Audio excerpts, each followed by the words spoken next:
Welcome to this edition of JCAV News. I'm your host, Jessica Whalen. We begin with Ty and his story on our new solar-powered trash compactors. Here at JCCC, it is part of our mission to create a more sustainable and greener future. So you may have noticed the latest edition paid for by the Sustainability Committee. But what makes this different from this? Have you seen them? They're blue, they're big, and they basically have some good graphics on them. They're not the small little recycling bins that you tend to see.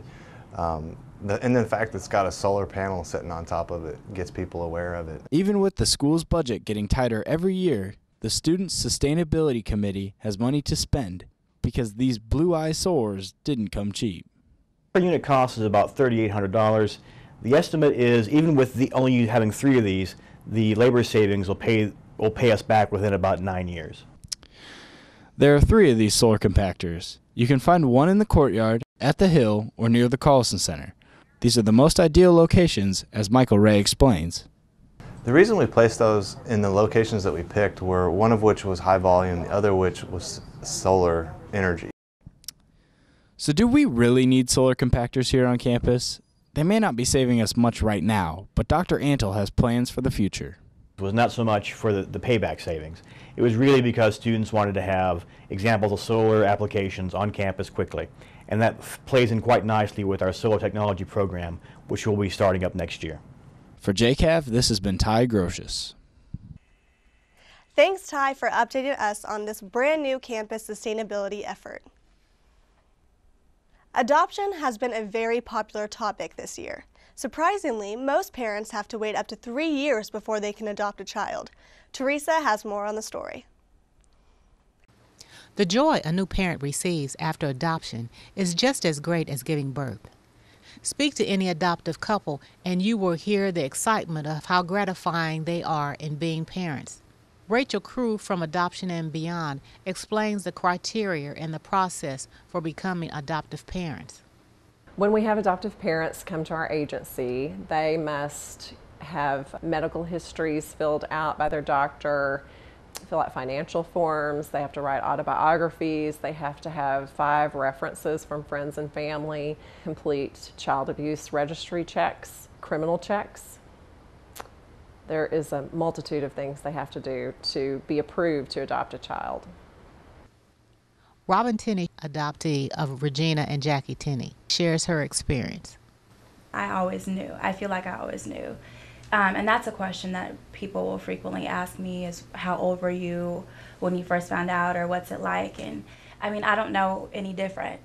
And I specifically remember a book called The Day We Met You that explains the adoption process and how excited the parents were.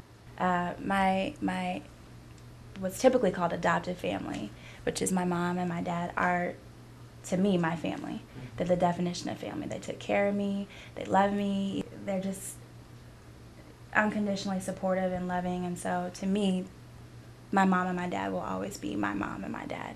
For more information on adoption, you can contact Adoption and Beyond at www.adoptionandbeyond.org. Teresa Taylor reporting for JCAV News. Thanks, Teresa, for that second installment. Today's society cares a lot about our appearance. Some people have taken an unhealthy approach to their weight. Here's Dex with the story. Magazines are really hypocritical because they'll write articles about how, like, you can be yourself and you don't have to you don't have to be this, like, skinny thing. You can be your own body weight, whatever that is or whatever, but then they'll show all these skinny models. Eating disorders are found amongst every ethnic background and gender. But what are some signs and common signals of an eating disorder?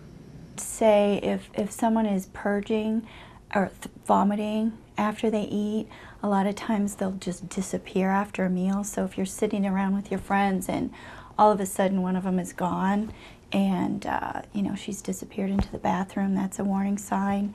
People, if someone's anorexic, obviously that's the easiest thing to see because he or she starts to get thinner and thinner and thinner and just doesn't want to eat or has a lot of rituals around eating. Then we've got people who are compulsive eaters. There's probably a lot of those kind of people around. Disorders have many causes feeding the fire of disease. Listen up. it starts out especially as an emotional issue for people. And of course, as it continues, it becomes very physical because it can result in death. Director and producer Daryl Roberts is here at JCCC to speak on this issue. People think that, it's a rich white woman's disease and, why don't they just eat? But the fastest growing demographic eating disorders is men now. Don't be at the end of your rope fighting with an eating disorder. Contact their counseling office here at JCCC and they'll lead you in the right direction to fight back and conquer your struggles. This is Dex Newsom, signing off JCAV News. With thousands of people attending here at JCCC, students rarely get to interact and discover the talents of the students they aren't in class with. Thanks to the JCCC Talent Show coming up in April, many unknown talents will be revealed. I have a skill at playing with hoops, and I enjoy it quite a bit, and I don't think it's something everybody can do. After 2 rounds of auditions with around 40 contestants, only 6 were chosen to be in the April showcase. The decision-making was tough for the judges as the level of talent was high. It's going to be like blowing the roof off. Some guy even did like free running where he just basically did flips, and I was getting a little nervous like watching it, but another person did hula hoops and kind of did that, and some people did comedy, so yeah, but it was kind of music dominated. The top 3 performers at the showcase will receive cash prizes. The first place winner will receive $300. Buy 2 LED hula hoops. The talent show will be April 15th, 7 p.m. at Yardley Hall. Attendance is free, so come on out and enjoy yourself some talented performances. I'm Phil Morris, signing off for JCAV News. Well, that's all we have for today. For JCAV News, I'm Jessica Whalen, and be sure to check us out on Facebook and YouTube.